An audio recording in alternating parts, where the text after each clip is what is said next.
I'm going to give you the first segment of this protocol that we're going to be doing to get the brain ready for work, and that is balancing the hips. So the first thing we're going to do is look at the interosseous and the dorsal ligament, and then we'll also do a quick check on the leg length. So River, if you would sit up facing me, and I'll show where that is because we're going to do it all supine.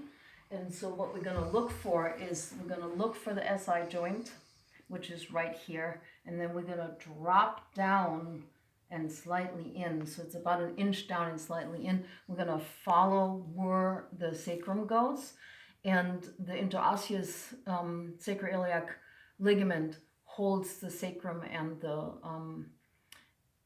the ilium together, and then there's an additional stabilizer that comes in kind of sideways, and oftentimes if we touch that we feel it kind of ropey, and also there can be just pain and tension all across here. So we're going to just check and find out which one of those is more sensitive.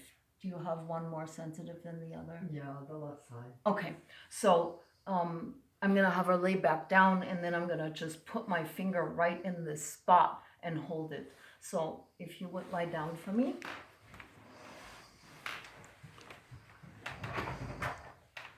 And I'm going to have her lift her hip a little bit so I can slide my hand underneath. The top hand is kind of just stabilizing, so I feel for the sacroiliac joint, and then I'm going to move down, and then I'm going to be about here. Is that tender? Okay. And then I'm going to gently just curl my fingers up.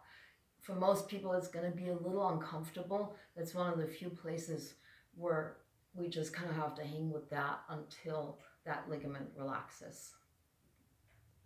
I'm going to just have both of us breathe while we do that.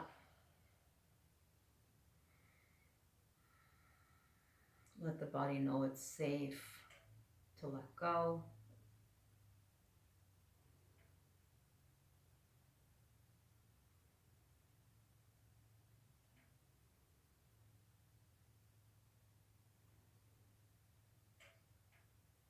And the hand underneath right now is just following the movement of the unraveling and unwinding that's happening.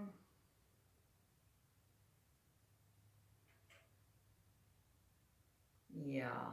And now it feels to me like the whole area has softened, and it's almost like her bum got a little heavier on my hands. And now when I tap on it, what's your sensation level? Much less. Okay. And we're not looking to try to resolve everything. We're just wanting to make sure that there's enough energy flow so that we can do the work on the head later.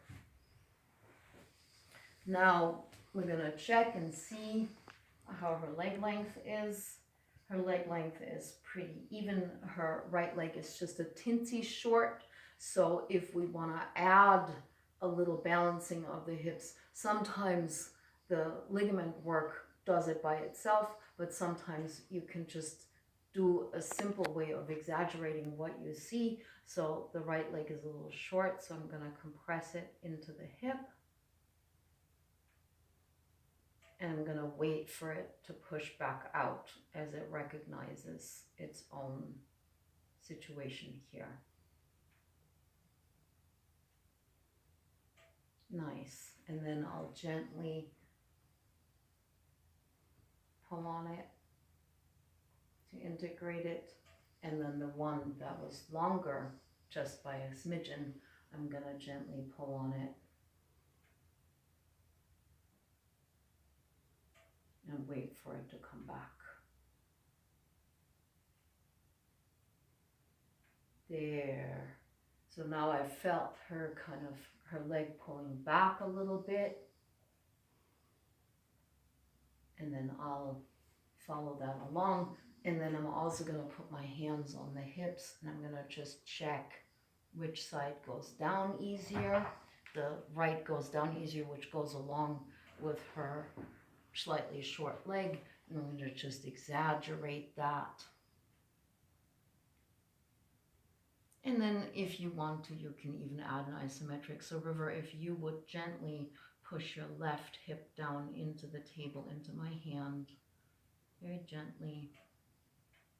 Lovely.